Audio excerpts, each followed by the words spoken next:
apabila di antara kamu ada yang kekurangan hikmat, hendaklah ia memintakannya kepada Allah, yang memberikannya kepada semua orang dengan murah hati tanpa mencela. Maka hal itu akan diberikannya kepadanya.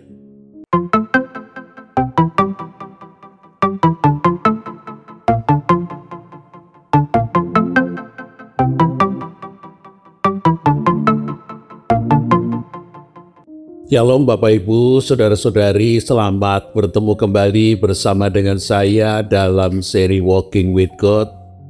Ini seri yang ke-151. Tema dari percakapan pada saat ini adalah karunia kata-kata hikmat dan karunia berkata-kata dengan pengetahuan. Bacaannya dari 1 Korintus 12 ayat yang ke-8. Sebab kepada yang seorang Roh memberi karunia kata-kata hikmat, dan kepada yang lain Roh yang sama memberi karunia berkata-kata dengan pengetahuan. Mari kita berdoa terlebih dahulu. Ya Tuhan, Tuhan kami, Tuhan yang mengasihi kami bersyukur untuk segala sesuatu yang sudah boleh kami terima, kami lakukan, bahkan juga yang kami alami. Lebih dari yang mampu kami sadari, Tuhan senantiasa menyertai kami, menolong kami, memimpin kami. Demikian juga Tuhan, kami mohon secara khusus ketika kami duduk di sekeliling firman, berilah kami pengertian, hikmat, pewahyuan akan firman Tuhan, kebenaran firman Tuhan, apa yang menjadi pengajaran Tuhan. Karena itu bukakanlah hati pikiran kami, jadikanlah hati pikiran kami seperti tanah yang subur bagi benih firman Tuhan. Dan berbicaralah Tuhan kepada kami. Tolonglah alat yang menjadi perantaraan firman, layakkan, kuduskan, dan mampukanlah ia, supaya ia dapat berkata-kata seturut dengan kehendak Tuhan, menyampaikan apa yang ingin Tuhan sampaikan kepada kami. Di dalam nama Tuhan kami yang hidup, Sang Firman yang sudah menjadi Sang Manusia, Tuhan Yesus Kristus, Kepala, Pemimpin, dan Raja kami. Kami berdoa dan memohon. Terima kasih. Amin. Karunia kata-kata hikmat dan karunia berkata-kata dengan pengetahuan. Kedua karunia ini seringkali terkait satu dengan yang lain. Kalau kita memperhatikan, sejak dalam perjanjian lama, para nabilah yang mendapatkan karunia kata-kata hikmat maupun karunia berkata-kata dengan pengetahuan. Karunia hikmat adalah pengertian tentang bagaimana menyelesaikan suatu permasalahan dengan tepat, dengan baik, dan dengan benar. Kemampuan untuk menyelesaikan suatu permasalahan. Sedangkan karunia berkata-kata dengan pengetahuan adalah pengertian yang diberikan Tuhan, sehingga dalam perjanjian lama nabi-nabi dan dalam perjanjian baru rasul-rasul diberi pengertian atau pengetahuan yang sesungguhnya bukan dari benak pikiran, otaknya, melainkan dari Tuhan. Melalui karunia berkata-kata dengan pengetahuan, Tuhan memberitahukan apa yang menjadi permasalahan seseorang pribadi atau dalam perjanjian lama, dalam kehidupan Tuhan Yesus, bangsa Israel, atau suatu jawaban dari suatu kasus. Dan dengan karunia kata-kata hikmat, nabi atau rasul diberikan pengertian tentang cara, tentang jalan untuk menyelesaikan persoalan permasalahan tersebut dengan tepat, dengan baik, dan dengan benar. Karunia kata-kata hikmat ada yang mendefinisikannya sebagai berkata-kata dengan bijaksana. Maksudnya, yang mengungkapkan suatu hikmat kebijaksanaan yang bukan berasal dari manusia, melainkan dari Tuhan sendiri. Secara sederhana, karunia kata-kata hikmat dikatakan adalah kemampuan untuk mengerti fakta-fakta dan menerapkannya dalam situasi tertentu. Mari kita lihat dari beberapa contoh. Yang pertama adalah contoh dari Perjanjian Lama, Raja Salomo yang meminta hikmat pada waktu dia ditemui oleh Tuhan. Raja Salomo di dalam 1 Raja-Raja 3 ayat 16 sampai dengan 28 harus menyelesaikan permasalahan 2 orang pelacur, 2 orang ibu yang berebut seorang bayi. Kalau sekarang pasti lebih mudah, dengan periksa darah, tes DNA akan segera diketahui yang mana yang ibunya dan mana yang bukan. Tetapi pada zaman Raja Salomo belum ada tes DNA. Salomo membutuhkan pewahyuan Tuhan, hikmat dan pengertian dari Tuhan untuk menyelesaikan kasus itu dengan baik. Masalah 2 orang pelacur, bukan saya bermaksud merendahkan. Masalah 2 orang pelacur mengapa harus ditangani oleh raja sendiri?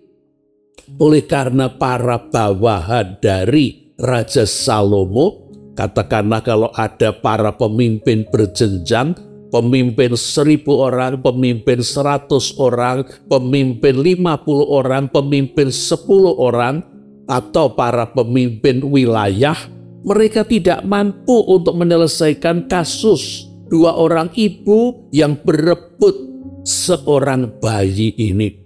Oleh karena itu permasalahan kasus ini naik dan naik dan naik sehingga akhirnya sampai kepada Raja Salomo sendiri.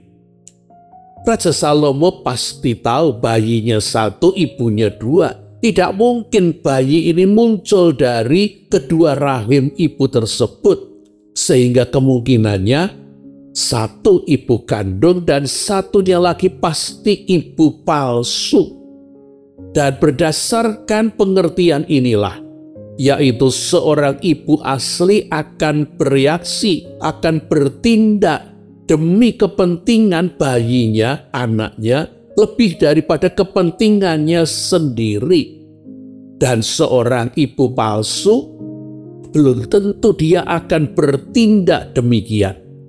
Dengan pengertian inilah Salomo yang mendapatkan pengertian ini belum tentu sebetulnya itu muncul dari pikirannya sendiri, tetapi bisa jadi itulah pewahyuan Tuhan. Lalu Salomo mendapatkan sebuah ide untuk menyelesaikan permasalahan 2 orang ibu yang berebut bayi ini dengan suatu cara yang sangat unik dan tidak terduga. Oleh karena Raja Salomo kemudian berkata kepada pengawal istana, ambil pedang dan belahlah bayi itu menjadi 2. Oleh karena ibunya 2 dan bayinya 1, biarlah masing-masing mendapat separuh bayi itu. Bukankah itu adil? Tetapi bayi bukan roti tawar atau semangka. Ya ketika dibelah, diparuh 2, masing-masing belahannya separuh roti tawar atau separuh semangka masih berguna, masih bisa dinikmati. Tetapi bayi yang dibelah, dibagi menjadi 2, dia tidak akan hidup lagi. Sehingga tidak mungkin jikalau bayi itu dibelah, kedua ibu itu akan menerima bayi separuh dalam keadaan hidup, pastilah sudah meninggal. Tetapi yang dimaksudkan oleh Raja Salomo adalah dia ingin melihat reaksi dari kedua orang ibu itu. Dia ingin melihat perbedaan dari kedua orang ibu itu, karena dari perbedaan itulah ia nanti akan dapat menyimpulkan mana yang ibu asli dan mana ibu yang palsu. Kata-kata Salomo, belahlah bayi itu menjadi dua dan berikan separuh-separuh kepada ibunya. Bukankah itu adil? Itu adalah kata-kata hikmat. Oleh karena yang kemudian terjadi adalah salah satu ibu dengan cepat berkata, "Mohon tuanku, berikanlah bayi yang hidup itu. Berikanlah kepadanya bayi yang hidup itu. Jangan membunuhnya." Ibu ini rela mengurungkan niatnya untuk mengasuh bayi itu dan memberikan kepada ibu yang satu lagi, ketimbang ia melihat bayinya dibelah, dipotong menjadi dua dan dibunuh. Ibu asli rela melepas keinginannya, mengorbankan dirinya demi untuk bayinya ataupun untuk anaknya. Tetapi ibu yang satu lagi berkata, "Tidak untukku, tidak untukmu." Maksudnya bayi yang utuh itu, potonglah dia. Ini jelas bukan suara seorang ibu. Bahkan kalau kita ingin melebih-lebihkan, suara ibu tiri pun tidak. Oleh karena ada ibu tiri yang baik, ini suara penjahat berdarah dingin yang tega melihat seorang bayi dibelah, dipotong tanpa berusaha mencegah, dan malahan mendukung dan menyuruh supaya bayi itu segera dipotong, dibelah. Inilah ibu palsu yang layak untuk mendapatkan hukuman yang berat. Contoh kata-kata hikmat yang kedua saya ambilkan di dalam kehidupan Tuhan Yesus. Ketika Tuhan Yesus dijebak dengan sebuah pertanyaan yang saya temukan dalam Lukas pasal 20 ayat 22, atau dalam ayat-ayat yang sejajar Matius 22, 15, 16 maupun Markus 2 ayat 13. Bolehkah membayar pajak kepada kaisar? Ini merupakan pertanyaan jebakan, oleh karena jikalau Yesus mengatakan tidak perlu membayar pajak kepada kaisar, maka Yesus akan dilaporkan para pemimpin agama kepada Pontius Pilatus, gubernur Romawi yang menguasai Yerusalem. Yesus akan dituduh menghasut orang banyak untuk memberontak kepada kaisar, mulai dengan melarang mereka membayar pajak.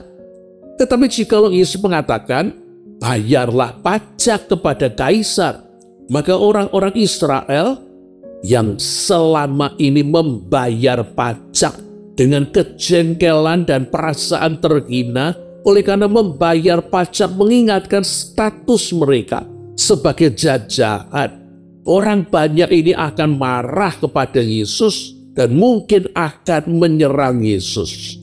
Jadi manapun jawaban Yesus, jangan membayar pajak kepada kaisar ataupun bayarlah pajak kepada kaisar, akan merugikan Yesus sendiri. Ini seperti ungkapan maju kena, mundur kena. Para pemimpin agama, orang-orang Farisi, ahli-ahli Taurat, pengikut Herodes sudah yakin dengan pertanyaan ini mereka bisa menjatuhkan Yesus, bahkan menyingkirkan Yesus. Itulah niat jahat di balik pertanyaan, seolah-olah bertanya, sesungguhnya menjebak. Lalu yang dilakukan Yesus adalah meminta uang 1 dinar. Tunjukkanlah kepadaku 1 dinar. Dinar adalah uang Romawi yang dipakai untuk kehidupan sehari-hari. Juga membayar pajak pun memakai uang Romawi. Sehingga Matius 22 ayat 19 menegaskan, tunjukkanlah kepadaku mata uang untuk pajak itu. Dan sesudah Yesus diberi 1 uang dinar, dia bertanya, gambar dan nama siapakah yang ada padanya? Maksudnya pada uang dinar itu. Jawab mereka, gambar dan nama Kaisar. Lalu kata Yesus kepada mereka, kalau begitu berikanlah milik Kaisar kepada Kaisar dan milik Allah kepada Allah. Sebuah jawaban yang sama sekali tidak terduga. Oleh karena para pemimpin agama mengharapkan Yesus menjawab salah satu A atau B, membayar pajak atau tidak boleh membayar pajak. Dan ternyata Yesus menjawab dengan memakai kedua-duanya. Ada porsi yang mesti diberikan kepada Allah dan ada porsi yang mesti diberikan kepada Kaisar. Oleh karena mereka memakai uang Kaisar, memakai fasilitas negara. Para pemimpin agama tidak dapat menjerat Yesus dengan perkataan Yesus di depan orang banyak. Mereka heran akan jawaban Yesus itu dan terdiam. Bapak, Ibu, saudara-saudari yang dikasihi oleh Tuhan Yesus Kristus, apa yang dikatakan Yesus, apa yang dilakukan Yesus sesungguhnya adalah karunia kata-kata hikmat. Tunjukkan, berikan kepadaku 1 uang dinar yang biasa dipakai untuk berjual beli maupun membayar pajak. Dan mereka menunjukkan itu uang mereka. Mereka memakai uang dinar, mereka memakai fasilitas Romawi milik Kaisar. Karena itu mereka layak membayar pajak.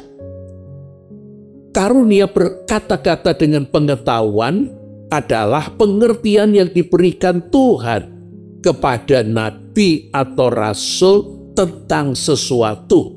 Hal yang seharusnya nabi atau rasul tidak dapat mengetahui dengan kemampuannya sendiri, dengan akalnya, dengan otaknya. Secara sederhana, karunia berkata-kata dengan pengetahuan adalah karunia yang diberikan Roh untuk mengucapkan pengetahuan yang dibutuhkan dalam situasi tertentu dengan tepat dan jelas. Mari saya tunjukkan dengan sebuah contoh.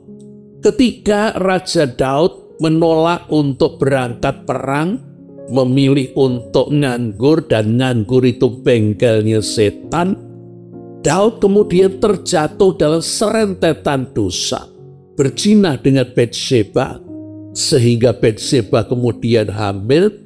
Daud merekayasa supaya Uria dipanggil pulang dari medan perang, supaya ia tidur di rumahnya sehingga Daud bisa menggembuskan suara. Loh, kalau Batsheba itu hamil, Uria pernah pulang loh. Tetapi Uria ternyata walaupun dibuat mabuk, menolak untuk pulang ke rumahnya dan tidur di rumahnya, tidur dengan istrinya. Sehingga Daud putus asa, Uria dikirim balik ke medan perang dengan dititipi surat untuk Panglima Yoab. Apa isinya? Isinya adalah tempatkan Uria di barisan depan dan tinggalkan ia sendirian supaya ia mati.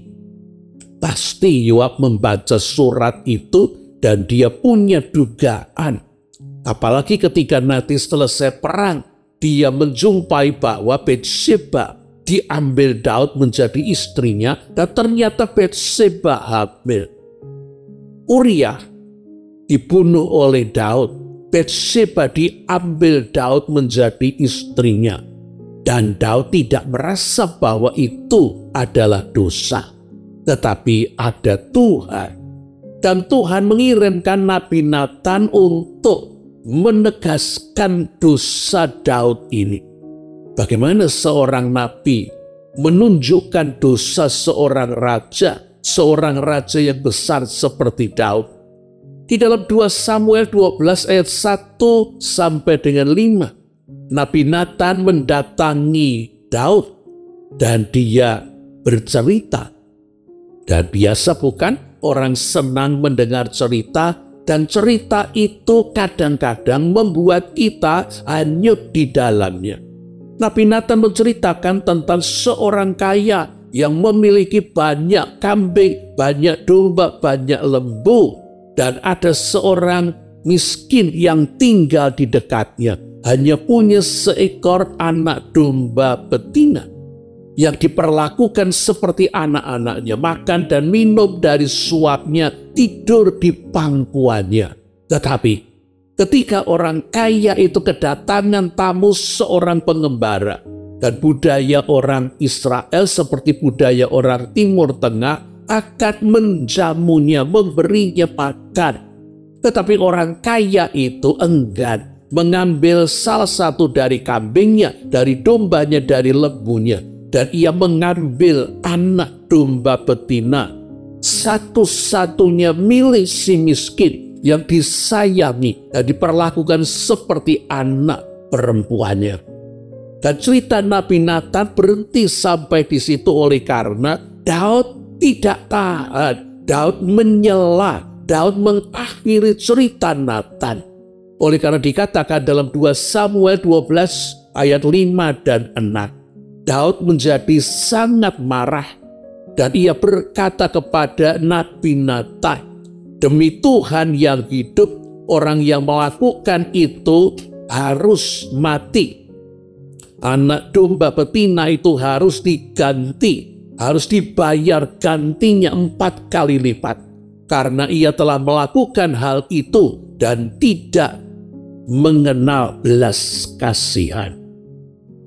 Dan dengan kata-kata itu, Daud sesungguhnya memvonis dirinya sendiri. Sehingga Nathan sekarang melanjutkan dengan kata-kata, "Engkaulah orang itu.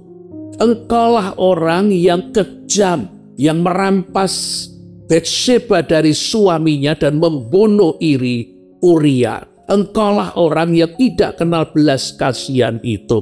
Engkau menghina Tuhan yang sudah memberikan banyak hal kepadamu, dan kalau kurang Tuhan masih akan memberi lagi. Tetapi apa yang kamu lakukan? Engkau mempermalukan dan menghina Tuhan. Engkau memakai pedang untuk membunuh Uria, maka pedang tidak akan lalu daripada keturunanmu. Engkau merebut Batsheba dengan sembunyi-sembunyi, tetapi istri-istrimu nanti akan diberikan kepada orang lain dengan terang-terangan. 2 Samuel 12 ayat 7 sampai dengan 12. Dan Daud tidak dapat mengelak oleh karena dia memvonis dirinya sendiri orang yang jahat, yang merampas milik orang lain. Si kaya hanya merampas anak domba betina, sementara dia merampas istri Uria. Si kaya hanya membunuh anak domba betina, sementara dia membunuh Uria. Dialah yang lebih jahat dan lebih tidak mengenal belas kasihan ketimbang orang kaya dalam cerita Nabi Nathan. Dan Daud di dalam 2 Samuel 12 ayat 13a, dengan jujur dia berkata kepada Nathan, "Aku telah berdosa kepada Tuhan." Dan oleh karena pengakuannya, Tuhan menghukum memang anak yang dikandung Batsheba mati. Hukuman pedang akan tetap jalan. Istri-istri Daud akan diambil orang lain, tetap jalan. Tetapi Tuhan mengampuni nyawa Daud.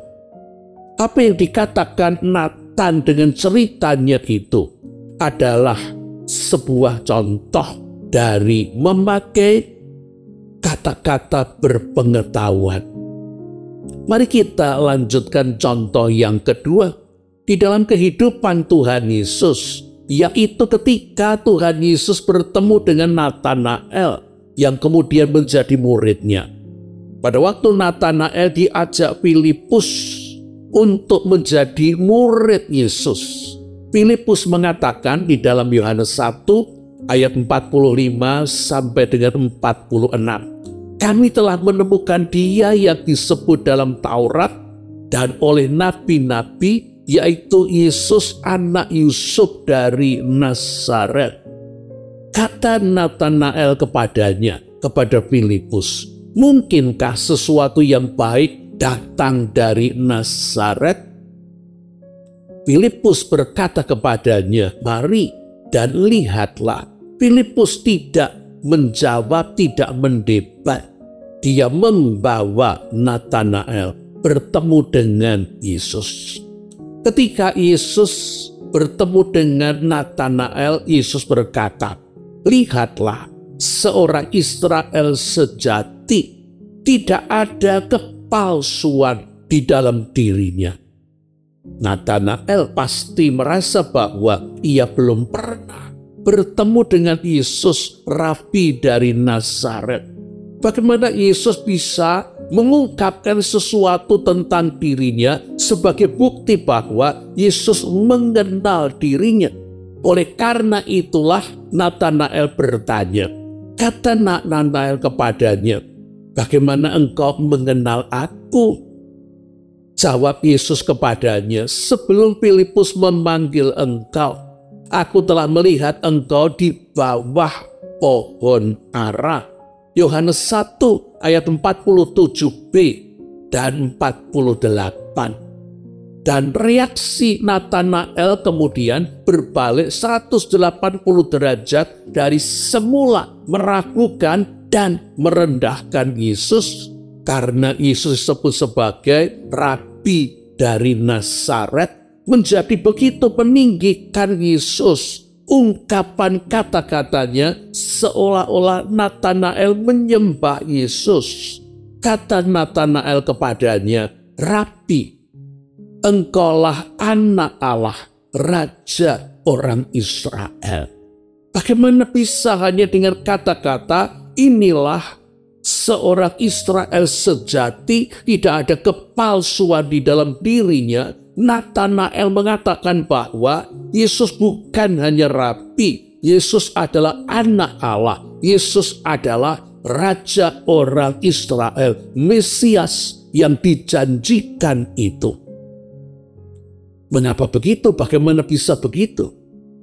Duduk di bawah pohon ara atau berdoa, bermeditasi di bawah pohon ara banyak dilakukan oleh orang-orang Israel karena pohon ara itu rimbun daunnya sehingga rindang, dan orang yang berada di bawahnya akan terlindung dari sinar matahari, akan merasa teduh dan nyaman. Pada waktu Natanael ditemui oleh Filipus, pasti ia memang sedang berada di bawah pohon ara. Tetapi dugaan kita adalah Natanael bukan cuma sedang berekreasi, bersantai, tidur di bawah pohon ara. Natanael sedang merenungkan janji-janji Allah, khususnya janji tentang datangnya orang pilihan Allah, yaitu Mesias. Dan kemungkinan besar perenungan itu membawa Natanael kepada doa. Dia berdoa untuk datangnya orang pilihan Allah, Mesias itu. Jadi perkataan Yesus tentang melihat dia di bawah pohon ara dipahami oleh Natanael bahwa Yesus bukan melihat posisinya duduk di bawah pohon ara, tetapi Yesus juga melihat hatinya, doanya, kerinduannya. Yesus mengenal dirinya bahwa dia seorang yang jujur dan tidak senang berbuat yang palsu, menipu. Yesus mengenal dirinya sehingga dia mengatakan kalimat yang tidak pernah diucapkan oleh siapapun, bahkan yang sudah mengenal Natanael. Lihatlah, inilah orang Israel sejati, tidak ada kepalsuan di dalam dirinya. Kata-kata Yesus adalah karunia, berkata-kata dengan pengetahuan. Bapak, Ibu, saudara-saudara yang dikasihi oleh Tuhan Yesus Kristus, Tuhan Yesus menjanjikan memberikan Roh Kudus supaya murid-muridnya dan sekarang gereja dapat melanjutkan karyanya. Dan Roh Kudus di dalam memimpin, Roh Kudus di dalam mendampingi, Roh Kudus di dalam menjadi rekan sekerja gereja dan orang-orang percaya, sudah mulai dari para rasul dan murid-murid, memberikan dua roh dan karunia-karunia Roh Kudus, termasuk yang sedang kita bicarakan, karunia kata-kata hikmat dan karunia berkata-kata dengan pengetahuan. Dan melalui karunia kata-kata hikmat dan karunia berkata-kata dengan pengetahuan, itu merupakan pintu masuk, itu merupakan jalan masuk ke dalam hati orang yang kita ajak berbicara. Baik untuk menyingkapkan dosa yang ia sembunyikan, ataupun untuk menunjukkan apa sebenarnya yang merupakan pokok permasalahan dan persoalannya, ataupun memberikan jalan keluar dari kesulitan yang sedang dihadapinya. Dengan demikian, dia menyadari bahwa bukan kita yang berbicara, bukan kita yang mengatakan apa yang ada tersembunyi di dalam dirinya. Ia meyakini bahwa Tuhan berbicara kepada dirinya, Tuhan menyapa dirinya, Tuhan yang ingin untuk mengubahkan situasinya. Dan Tuhan Yesus menjanjikan dalam situasi krisis, Roh Kudus akan memberikan pimpinan yang nyata dengan jelas. Matius 10 ayat 19. Apabila mereka menyerahkan kamu, kita, orang-orang percaya, dibawa untuk diadili, janganlah khawatir tentang bagaimana dan apa yang harus kamu katakan. Karena semuanya itu akan dikaruniakan kepadamu pada saat itu juga. Sebab bukan kamu yang berkata-kata, melainkan Roh Bapamu, Dia yang akan berkata-kata di dalam kamu. Matius 10 ayat 26 dan 27. Jadi janganlah kamu takut terhadap mereka, karena tidak ada sesuatu pun yang terselubung yang tidak akan disingkapkan, dan tidak ada sesuatu pun yang tersembunyi yang tidak diketahui. Apa yang kukatakan kepadamu dalam gelap, katakanlah itu dalam terang, dan apa yang dibisikkan ke telingamu, beritakanlah itu dari atas rumah.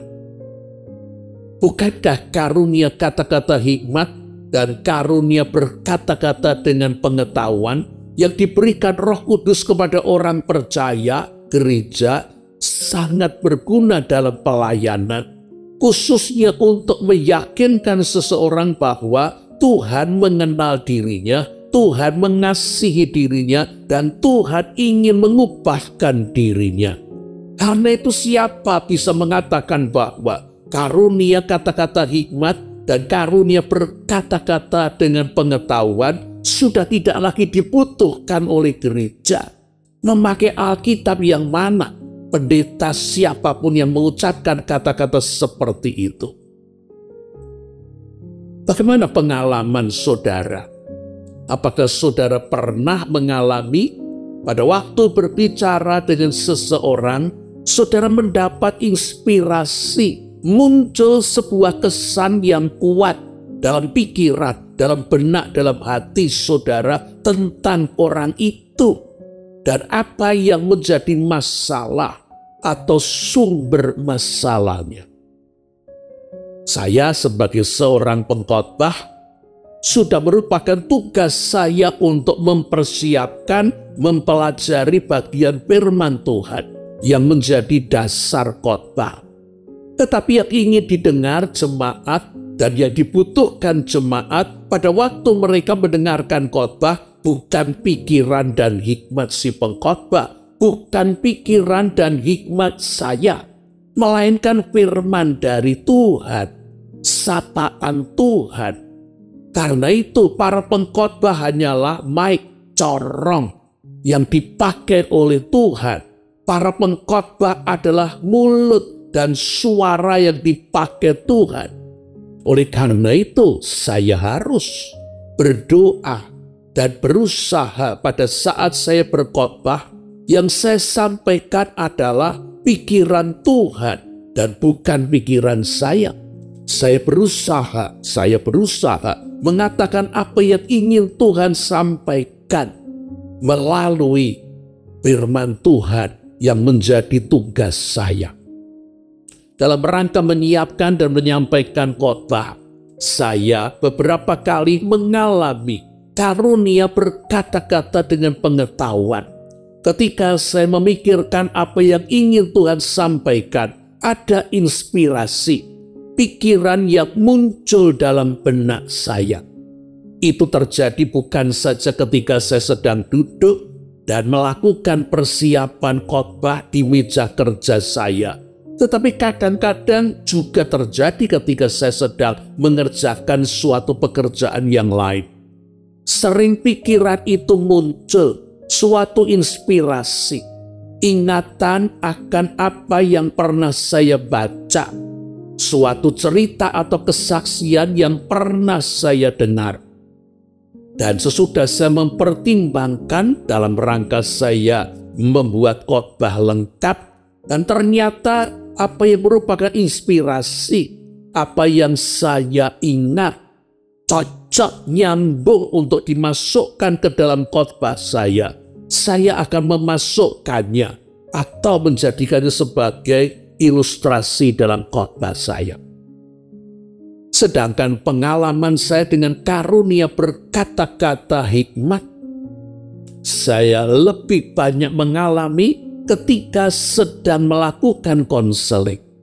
Pada waktu dia atau beberapa orang suami istri, pasutri berbicara, saya mendengarkan apa yang mereka katakan, apa yang mereka alami, apa yang mereka rasakan, termasuk kebingungan dan pertanyaan mereka.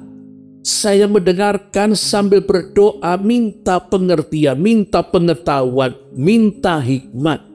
Saya minta apa yang perlu saya pahami, saya mengerti, dan atau lebih penting lagi, apa yang harus saya katakan. Dan yang kemudian saya dapatkan adalah inspirasi, pikiran atau suatu gambaran tertentu yang muncul dalam benak saya. Dan itu kemudian saya katakan atau saya tanyakan. Bagaimana pengalaman saudara dengan Roh Kudus, khususnya dengan karunia kata-kata hikmat dan karunia berkata-kata dengan pengetahuan? Jikalau kita merasa bahwa kita belum pernah mengalami, belum pernah mendapatkan kata-kata hikmat maupun karunia berkata-kata dengan pengetahuan, saya akan mengakhiri dengan membacakan Yakobus 1 ayat yang kelima. Namun, apabila di antara kamu ada yang kekurangan hikmat, hendaklah ia memintakannya kepada Allah, yang memberikannya kepada semua orang dengan murah hati tanpa mencela. Maka hal itu akan diberikannya kepadanya.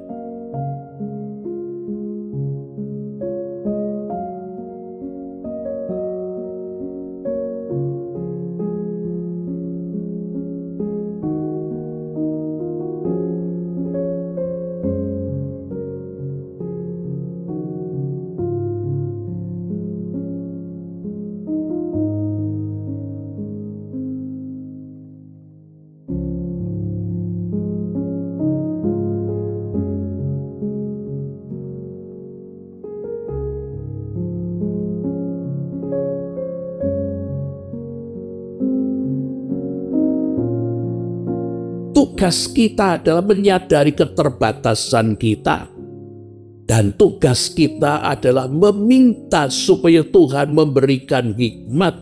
Oleh karena Tuhan mau, Tuhan ingin, Tuhan sangat senang memperlengkapi setiap anak-anaknya supaya dapat melakukan dengan lebih baik pelayanan yang kita lakukan, maupun dalam membawa seseorang untuk makin meyakini Tuhan ada, Tuhan hidup, Tuhan mengenalnya, Tuhan mengasihinya, dan Tuhan ingin mengubahkan hidupnya menjadi damai sejahtera. Dan dalam rangka itu Tuhan seringkali memakai karunia kata-kata hikmat dan karunia berkata-kata dengan pengetahuan. Amin.